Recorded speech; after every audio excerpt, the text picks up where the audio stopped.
Hello, everyone. Welcome to our online video series, Reading Hope in Trying Times. Our guest today is our very good friend, Sophfronia Scott. Sophfronia lives in Sandy Hook, Connecticut, where she continues to fight a losing battle against the weeds in her flower beds. She holds a BA in English from Harvard and an MFA in Writing, Fiction, and Creative Nonfiction from Vermont College of Fine Arts. Her latest novel is Unforgivable Love. She's also recently published a spiritual memoir, This Child of Faith, Raising a Spiritual Child in a Secular World, co-written with her son Tane by Paraclete Press. And an essay collection, Love's Long Line, from Ohio State University Press.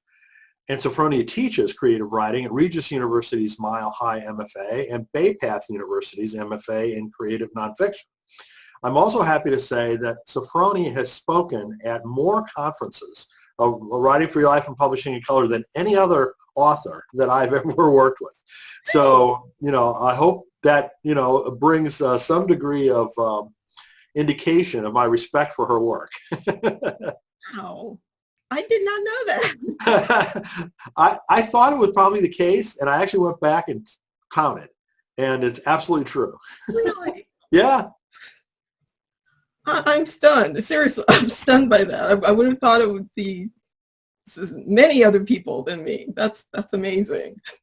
Well, Barbara Brown Taylor was a close second, but actually a second. Wow. So anyway, I'm really glad to have you here with us. Sophfronia has just been working really hard at another new book that'll be coming out that I'm sure she's going to be talking to us about because I want to hear more about it myself. So anyway, welcome, Sophfronia. Thank you, Brian.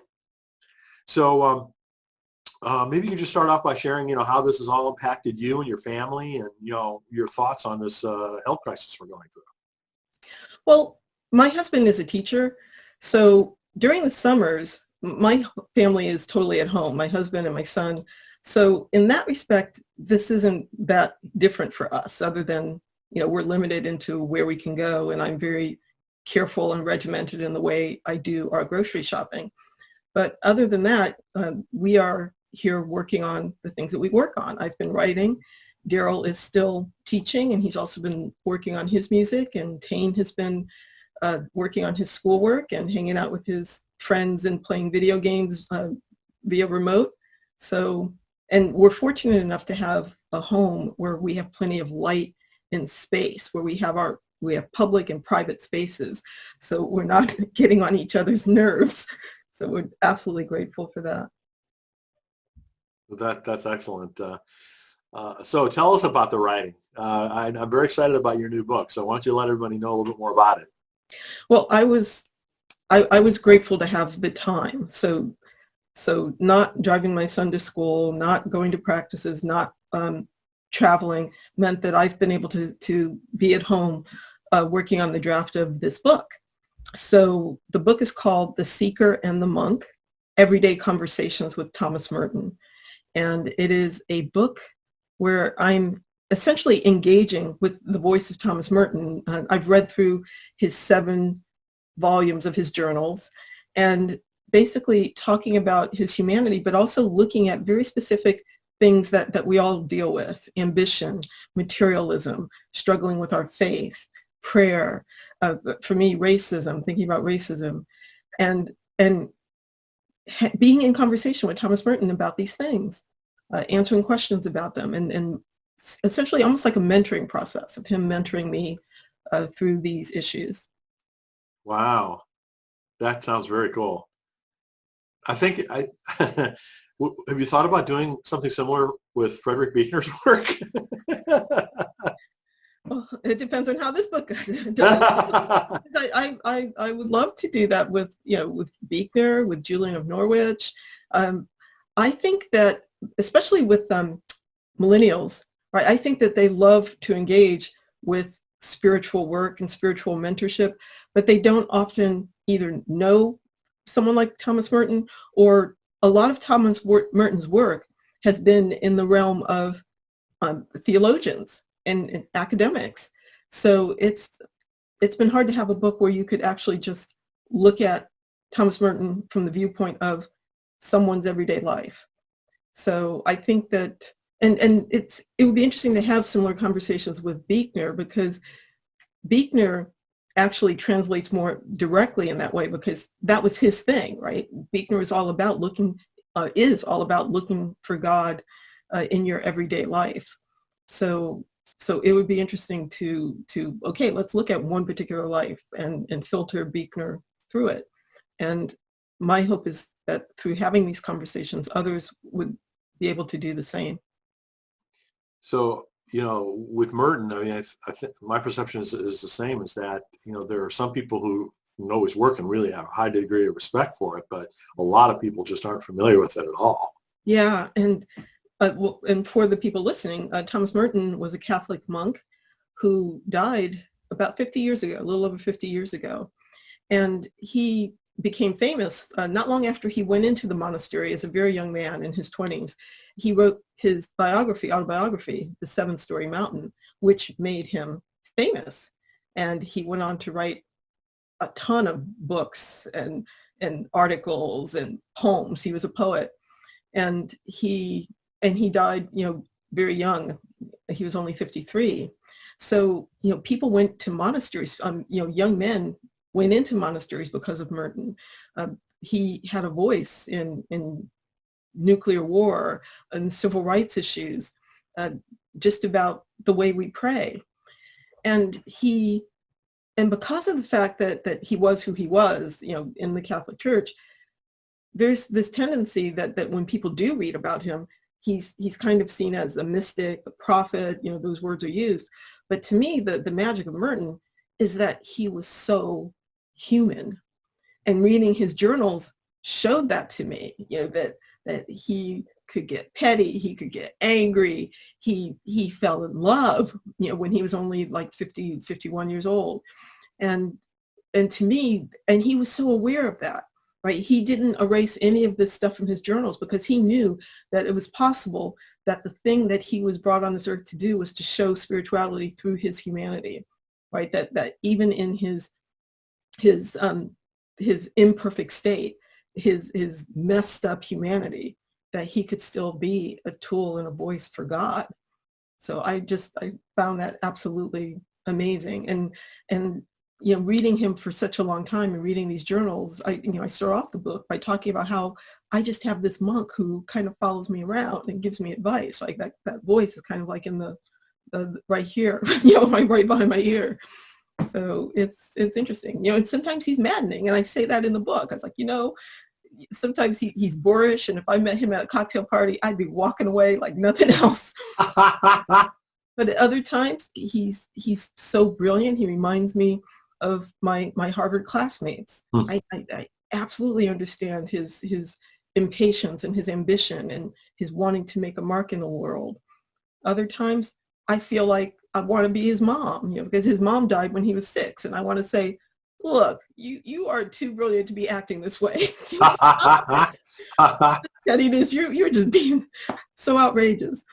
But that's the beauty of his journals, is that 7 volumes of journals that go from when he's in his 20s up until just a day or two before he died. Wow. You have this amazing insight into his thought process, his life, what he obsessed about, what he was happy about, what he was worried about. So it was just a wonderful learning process. Also into his a look into his spirituality. It was just, it's just been an amazing journey. Very cool. Very cool. So one of the things we're talking about during these discussions is how God's, supported us in challenging times in the past, and, how that's helped us draw on that strength now. So is there a few things you'd like to discuss in that regard? I mentioned there's a chapter on prayer in the Merton book. And I've been thinking a lot about when things like this happen, when we have trials, that sometimes it feels like God is not present, right? That there's a big silence, and especially since people just are gone and churches are empty, it feels like, where is God? And I felt that too in past, dealing with past tragedies and losses. But when thinking about prayer, there's a moment when I was waiting for a friend, this was a couple of years ago, I was waiting for a friend to come out of surgery, and I was feeling that same silence. And I was thinking about how it feels like I can't pray in moments like this. But I had this realization. I feel that sometimes prayer, we're supposed to pray without ceasing, and we pray and we pray, and it's almost like a kind of flight where we're flapping our wings, constantly flapping our wings so that we stay aloft.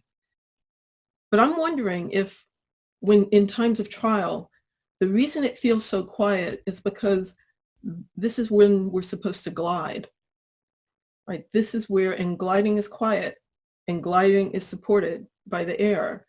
And everything that we have done, all of our prayers, all of our connection with God, this is where it comes into play, where we're silent and we're listening and we're looking to do the thing that we're supposed to do in this moment. God is at work here. What is my part in this creation? And we have to look and pay attention so that we can step in and work with God in this. So it's not just about God supporting me in this.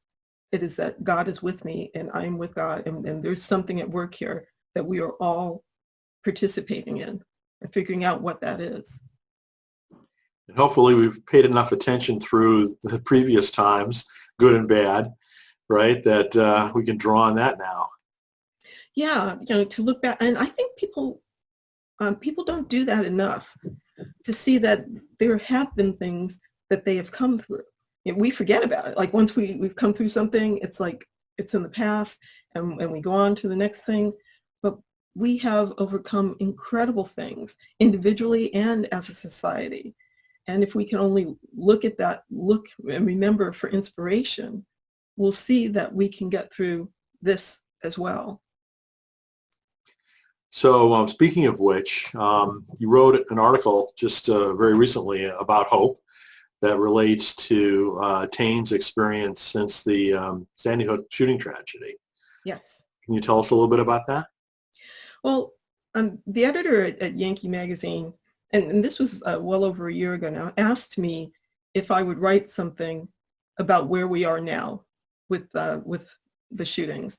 And for those of you who don't know, my son attended Sandy Hook Elementary. He was in the 3rd grade on the day of the shootings. He was at school, and one of his friends, a boy he considered his godbrother, because this boy's mother is Tane's godmother, a boy named Ben died. He was one of the 1st graders who died that day.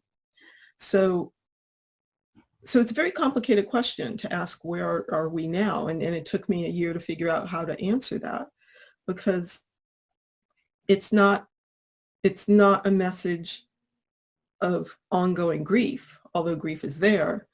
It was a message about how Tane perceives hope and joy on any given day, and has somehow incorporated the tragedy into his life in a way that allows him to still live and not be caught in it, if that's the right way. So even now, it's hard to talk about. So that's why it took me so long to write this essay.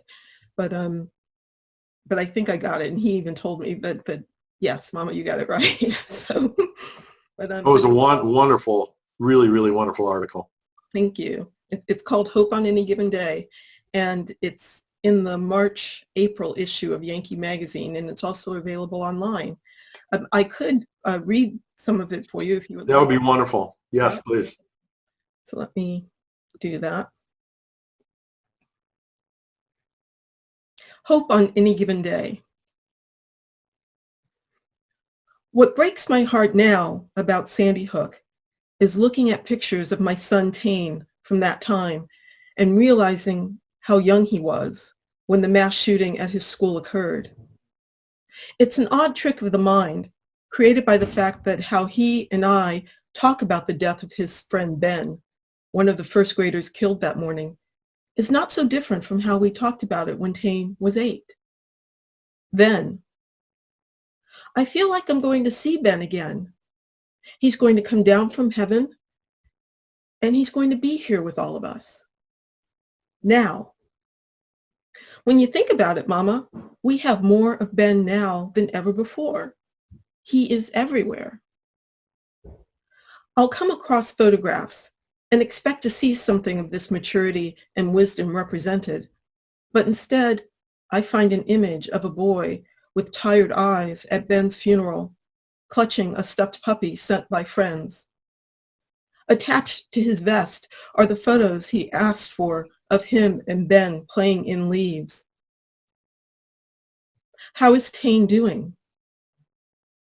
This question sometimes pertains to the present, but it depends on who is doing the asking. A close friend may be referring to Tane's transition into an arts high school where he majors in theater, or to how he's doing preparing for a musical. Others are talking about Sandy Hook, and I can only reply, fine, because I can't address the myriad ideas of what they assume he might be. He is all of those things. He is also none of them. Tane whistles. Tane whistles everywhere. The notes flutter from his breath and leave high-pitched streaks of joy across my heart like a jet streaming its white contrail across the blue, blue sky. At other times, like when he's getting dressed for school, I can hear him singing. Sometimes a silly song from one of his favorite cartoons. Sometimes a tune from a musical he's been in. One summer, he was the Scarecrow in The Wizard of Oz. In a photo from that show, he's leaning on one elbow, the other arm perched on his bended knee. He's just finishing If I Only Had a Brain. I used to think that one day Tane might stop whistling and singing. I'd have to wonder what it meant, whether the silence of being a teenager had closed over him. But he is not silent. He cries when he needs to cry. He questions when he needs to question. He speaks out when he needs to speak. After the 2018 shootings at Marjorie Stoneman Douglas High School in Parkland, Florida, Tane's middle school wouldn't allow the students who wanted to protest gun violence to do so visibly. Their walkout took place behind a wall and out of public view. Tane came home and complained.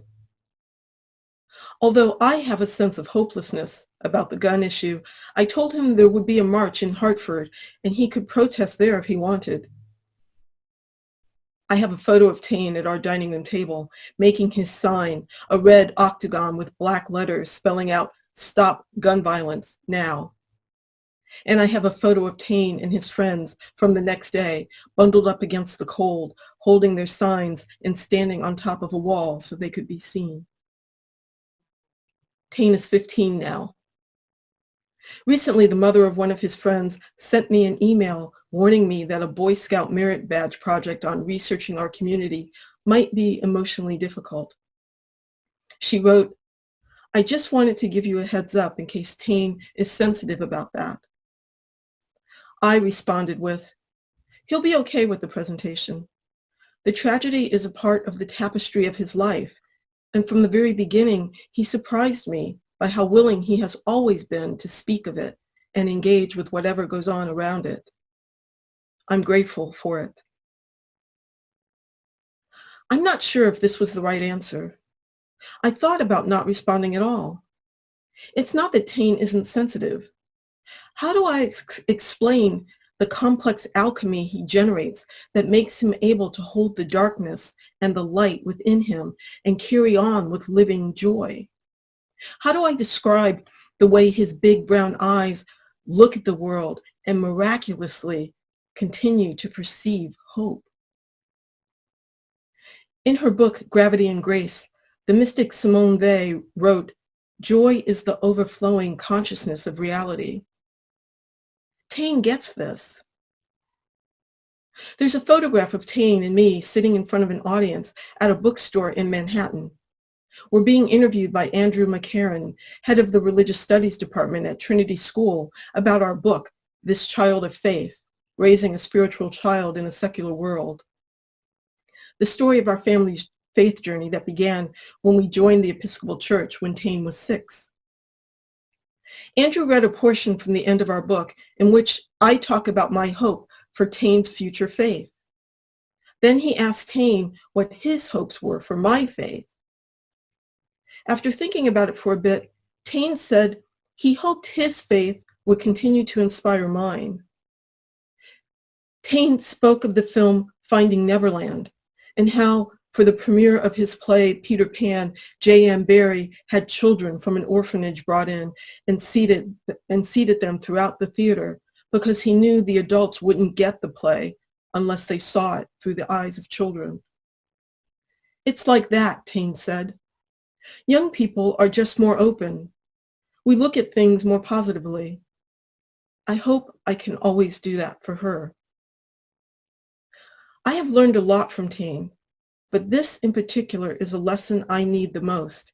In fact, I think we all need it. As I get older, I feel deeply how the losses are mounting. Friends, family, classmates have died.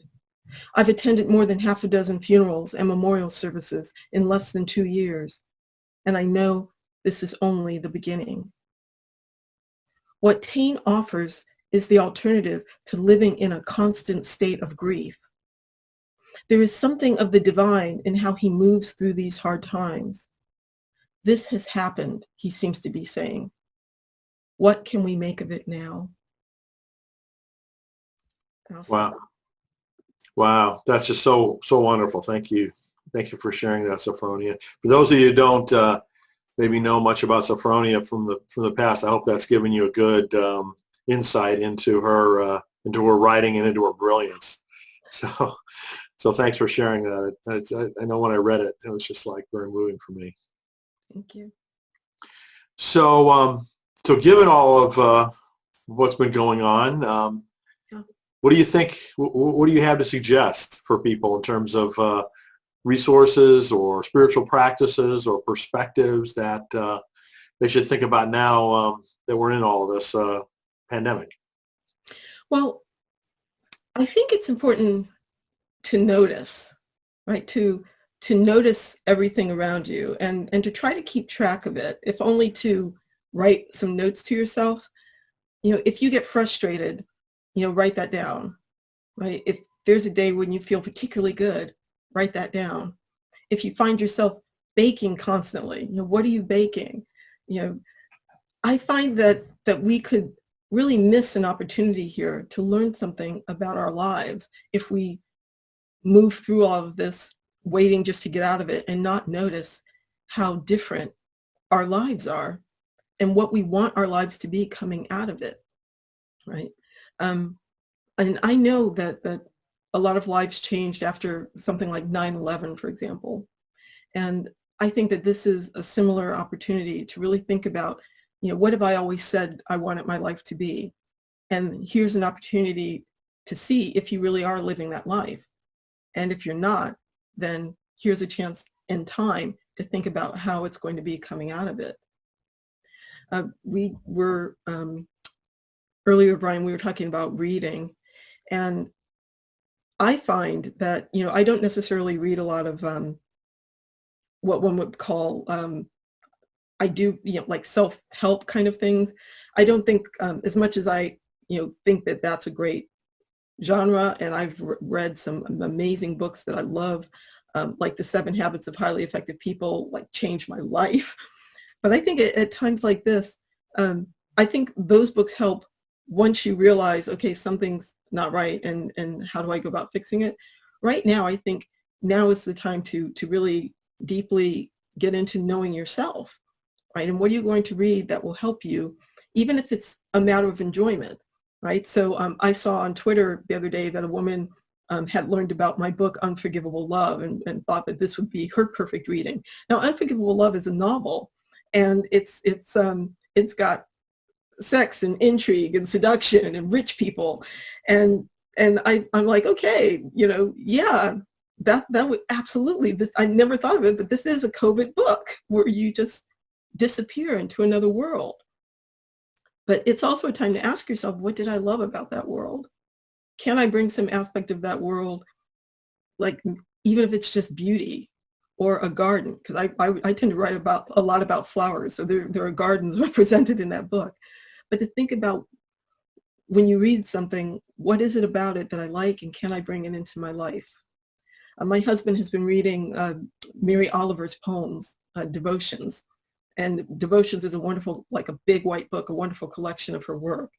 And it's making him think about what he loves about poetry. You know, he's a songwriter, but he's never quite understood poetry. And this book is bringing poetry to life for him, in addition to her wonderful messages about nature and spirituality and being true to who you are. So I think about reading things like that. I've also read Barbara Brown Taylor's, her book about the dark. Is it Learning to Walk in the Dark. Walk in the Dark. I'm in the middle of reading that right now. Yeah, isn't it fabulous? I love that book. And to see what comes out of it for you. So I read that book and found that I do have a huge appreciation for the night, and especially the moon, right? So I've been fascinated with the moon ever since reading that book. And I don't know where that fascination is going to go, but it's in me now because I read that book, right? So I say read with an eye towards what is going to change within you. Well, I think, you know, from all these interviews that I've done, Mary Oliver's name has probably been mentioned more than any other in terms of, you know, people's recommendations. So I've never been into poetry myself, so maybe it's time for me to get one of her books and finally try to get into it. Okay, read the one called The Summer Day, and it ends with the line, "What will you do with your one wild and precious life?" Right. That sounds like a Buechner phrase. You know, probably have a lot in common. Yeah, I've heard that said too. Yeah. So before we started our interview, you and I were talking about, you know, you mentioned the term leaning in, you know, that this is a time for us to lean into who we are. Yeah. So you want to share a little bit of your thoughts on that? Well, what I was talking about there, I'm kind of adjusting. My light seems to be doing something weird here. What I was talking about was that I've been hearing from writers who say that they can't write. And that's understandable, right? There's so much going on and it's hard to focus.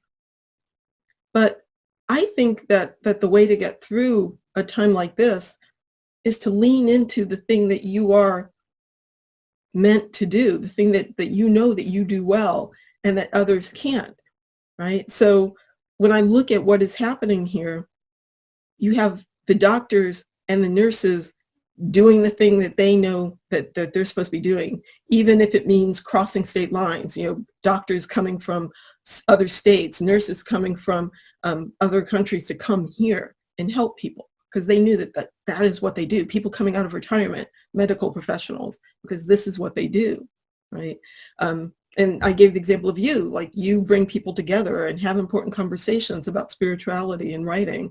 So what are you doing in this? Even though your conferences have been postponed or canceled, you are still here leaning into this, still bringing people together, doing the thing that you do.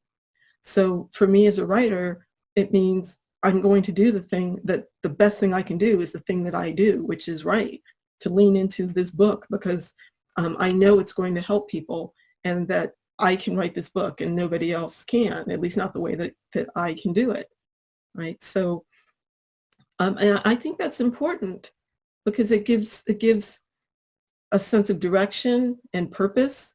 You know, if there is a void that seems like, you know, it's not being filled, yes, I can go there. But I'm not great with a sewing machine, right? There are people who can sew who are making some amazing masks. One of my classmates is sending me one now with some Harvard insignia, and that's absolutely thrilling. But I can't do that. So, and it's thrilling to me that somebody else is.